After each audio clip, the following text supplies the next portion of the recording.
Alright, what we've got here are two of Arturia's analog synthesizers. We've got the MiniBrute and the MicroBrute. These are each monophonic analog synthesizers, and what monophonic means is monophonic synthesizer is capable of producing one note at a time. So that means no chords, right? So when I press two keys, the higher key is the one that's actually playing here, right? So the MiniBrute is configured with high note priority. So when more than one key is pressed, whatever the highest key that's pressed, that's the one that will actually play. And I've got the MicroBrute configured the opposite of that. I've got low note priority configured on the MicroBrute. And that's configurable. It's not configurable directly from the hardware, so there are no knobs or switches that control the note priority. But when you plug either of these into the computer with the USB cables that come with the devices, there's a small piece of software that's used to configure a few things that are not configurable through the hardware, and the note priority is one of those things. So I've got high note priority configured on the MiniBrute and low note priority configured on the MicroBrute, and we're going to take advantage of that in just a bit when I get these things connected together. So let's start over here. So I've got the MicroBrute set up with the tone that you're hearing now. So each of these has a filter and an LFO that can be used to control some things, including the filter. In some ways, the MicroBrute is kind of a slimmed down version of the MiniBrute, kind of like the MiniBrute Lite. But it's really more than just a subset of the MiniBrute. There's some things that the MicroBrute is capable of that the MiniBrute is not capable of, and then vice versa. The MiniBrute has more configuration options. It turns out that the two play well together. There are a lot of interesting things you can do when playing these things together, and I want to explore a little bit of that. So here we've got we've got a filter. I've got the filter in low pass mode right now, and this knob adjusts the filter cutoff, right? So that's the filter all the way open, and then I can close the filter. So there's an LFO here, and by default, what the LFO is connected to is pitch. So right now, what the LFO is doing is affecting the pitch of the note. I can slow it down. I can speed it up. I can affect the amount that the LFO is affecting the pitch and so forth. So that's one of the things I can do with the LFO here. So by default, the LFO is connected to pitch. I can connect the LFO to other things by tapping into this mod matrix here. And what I'm going to do is connect the LFO to the filter cutoff. So right now, when I play a note, you hear the effects of opening and closing that filter. I can have the LFO do that.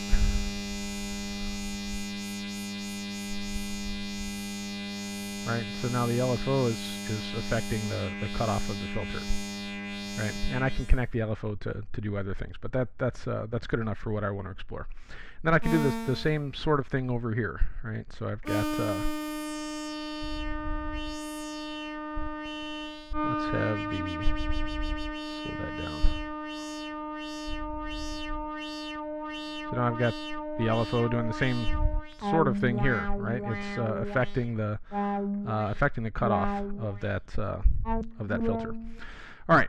So we've got two separate synthesizers here configured like you see. So what I want to do now is start connecting these to each other and start exploring some of the interesting possibilities that brings to the table. So I'm going to do that by taking just a standard MIDI cable, right, regular 5-pin MIDI cable, and I'm going to connect one end of that to the MIDI out of the MiniBrute, and connect the other end to the MIDI in of the MicroBrute. And what that's going to allow me to do is control the MicroBrute with the MiniBrute keyboard. So let's turn the MiniBrute all the way down. So all we're hearing is the MicroBrute.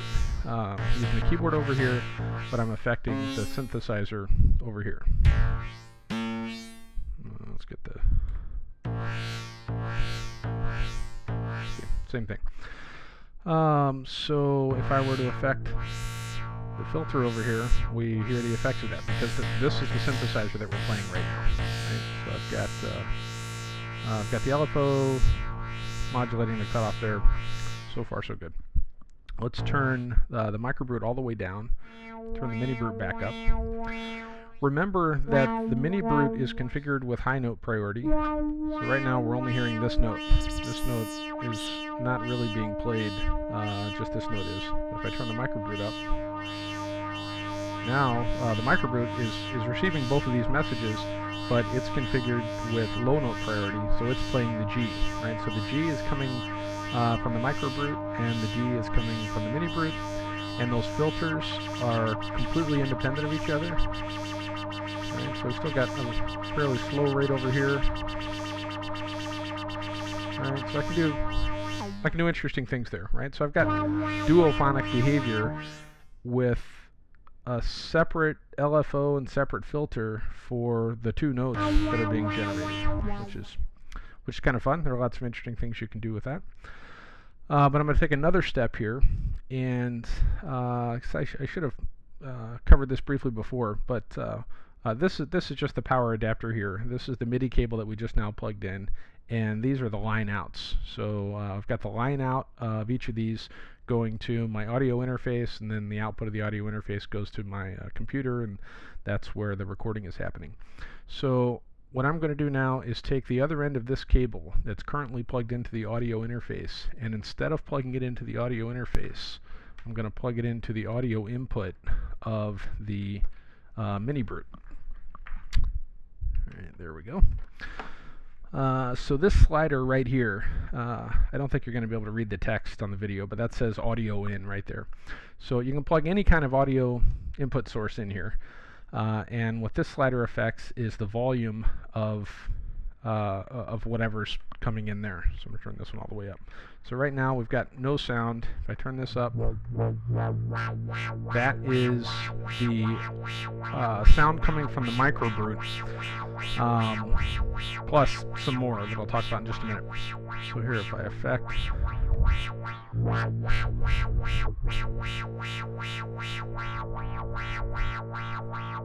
is that? Oh, here we go. Yeah. That explains it. Okay, so we'll get back to that in just a moment. So when I press a note here, that's generating a MIDI note that's coming out of the MiniBrute into the MIDI input of the MicroBrute.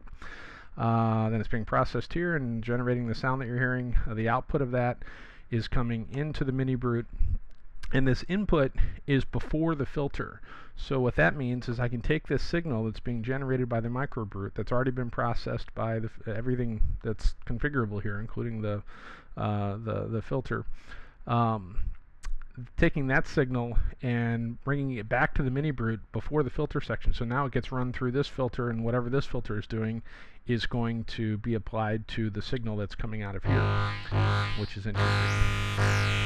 So I can apply even more crazy stuff here. Let's have the LFO doing that. Alright, I can also affect the pitch. No, I'm sorry, the pitch is affecting only the MiniBrute signal, not signal coming out of the MicroBrute. You can see the effect of having the filter engage there, but you'll hear no difference when I turn the pitch down or up. When I bring the MiniBrute back into the mix, so now we're hearing both, and you can hear the effect of the pitch there. So now what I've got is duophonic behavior. Let me turn off this sub-oscillator a little bit for even more fun. So this the G note is being created by the MicroBrute. The output of that is coming back to the MiniBrute and back to this filter. The D note is only going through this synthesizer. So you can come up with lots of interesting possibilities with just that little bit of tweaking, right? So sending MIDI out from the MiniBrute to the MicroBrute, and then sending the line out from the MicroBrute back into the MiniBrute. And the possibilities are practically endless. These things are just a whole lot of fun to play with, and even more fun to play with in conjunction with each other. So I hope you found that interesting, and have fun.